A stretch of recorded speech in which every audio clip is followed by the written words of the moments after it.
அப்பா அம்மாவோட சண்டையெல்லாம் பார்த்து காண்டா இருக்கீங்களா? எனக்குலாம் செம்ம காண்டாகும். எங்கள் அம்மா வந்து ஒரு நாள் ஃபுல்லாக எங்கள் அப்பா பற்றி புலம்புவாங்க.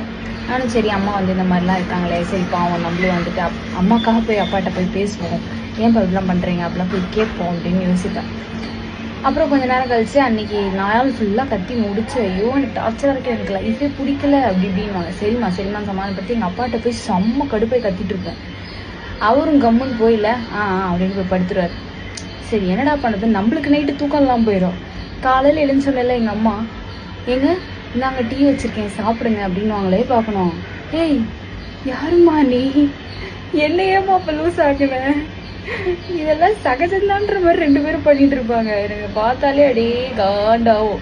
இது 1 வருஷம் 2 வருஷம் இல்லை, 37 வருஷமா இதான் நடந்துட்டு இருக்கோம். நானும் ஒரு காண்டில் என்ன பண்ணிட்டேன், நீங்கள் சண்டை போட்டுக்கிறீங்களா, போட்டுக்கோங்க அப்பாடா, போட்டு முடிச்சிட்டிங்களா அப்படின்னு எங்கள் அம்மாவோட புலம்பெல்லாம் சரி எங்கள் அப்பா இல்லை உங்கள் அம்மா இப்படிலாம் போட்டேன் சரி அப்படின்னு சொல்லிட்டு விட்டேன். எங்கள் வீட்டில் மட்டும்தான் இப்படி நடக்குதா தெரியல. பிள்ளைகளான நம்மளுக்கு எப்படி இருக்கும்னு தெரியலை.